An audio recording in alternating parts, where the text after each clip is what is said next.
From the very beginning, the House of Saud has used the takfiri ideology of Ibn Abdul Wahab to advance its geopolitical interests. Just consider the biggest political opponents of Saudi since the 18th century till today.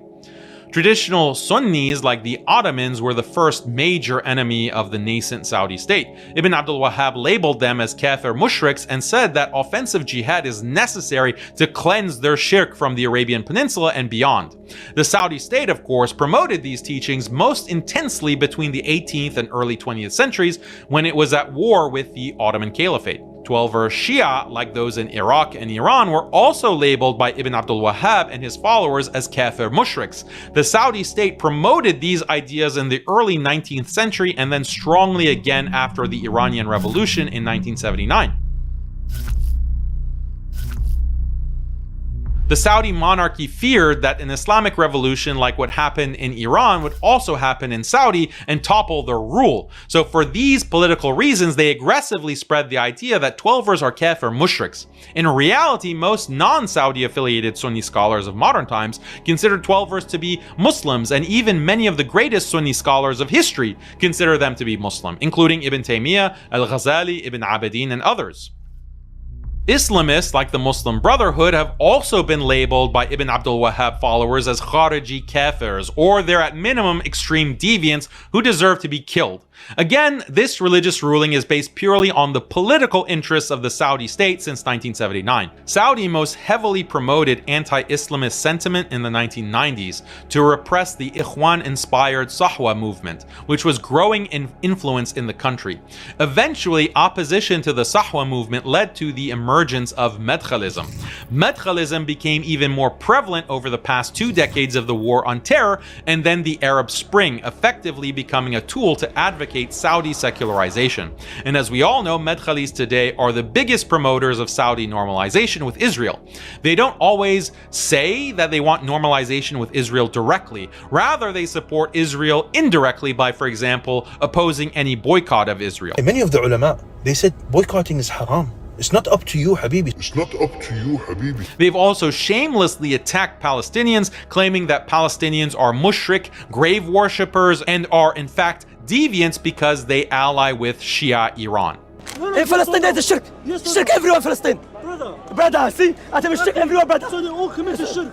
Shirk is there. Yeah, open shirk. They do shirk, but don't say they did. So the other Palestinians committing shirk then? Yeah, they are Muslims doing shirk, doing graves. They worship graves openly.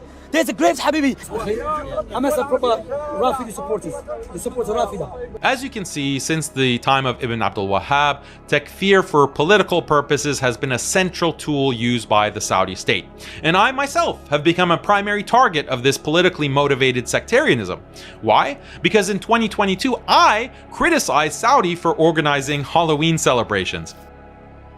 I also criticize Saudi for its secularization agenda and its willingness to normalize with Israel at the expense of the Palestinians.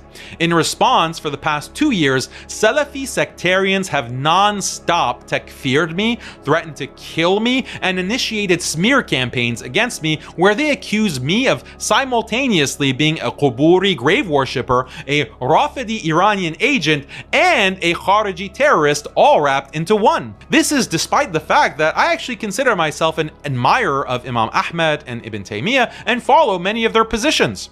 In the view of these Salafi sectarians, my biggest deviance is that I claim that the most dangerous enemies of Islam are atheists, liberals, Zionists, and Hindutva fascists. For such Salafis, this is wrong. Those are not the greatest enemies of Islam. Rather, the greatest enemies of Islam are actually the entire Muslim Ummah, which has fallen into shirk, and it's necessary to constantly attack them or takfir them or kill them. This requires using social media to non-stop highlight errors in their aqidah and understanding of Tawheed so you can expose them as mushriks.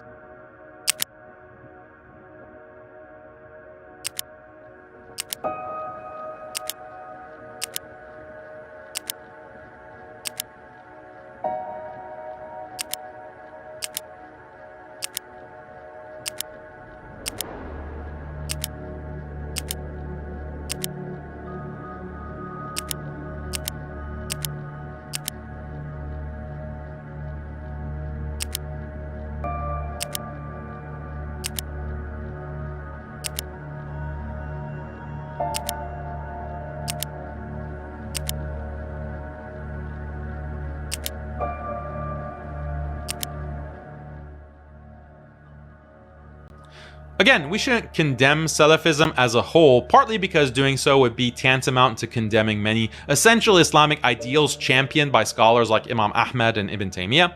But Salafis are not one group. They're not a monolith. The most admirable of the Salafis are those who lean toward the teachings of the Hanbali school and Ibn Taymiyyah. They're some of the best Muslims. The most problematic Salafis, however, are those who lean towards the teachings of Ibn Abdul Wahab and the political policies of the Saudi state. Those who care about the future of the Salafi movement have an obligation to purify it. That means forcing it in the direction of Imam Ahmad and Ibn Taymiyyah while stripping away or marginalizing its links with Ibn Abdul Wahab and the Saudi state.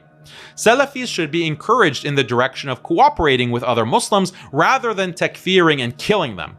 That means pushing them to build alliances with traditional Sunnis, 12er Shia, and Islamists like the Ikhwan under the broad banner of Islam. Establishing such alliances does not mean denying that these other groups have some beliefs that are deviant or even extremely deviant. It simply means recognizing them in general as fellow Muslims so that the Ummah doesn't descend into non-stop civil war. It means not treating fellow Muslims as if they're the greatest enemies of Islam and further from Islam than the pagan Quraysh or atheists, liberals, Zionist Jews, and Hindutva Hindus. There is nothing strange or un-Islamic in such a perspective. If it seems strange and un-Islamic, this is only due to the deviant sectarian ideology of Ibn Abdul Wahab that has been propagated by the Saudi state over the past 2 centuries.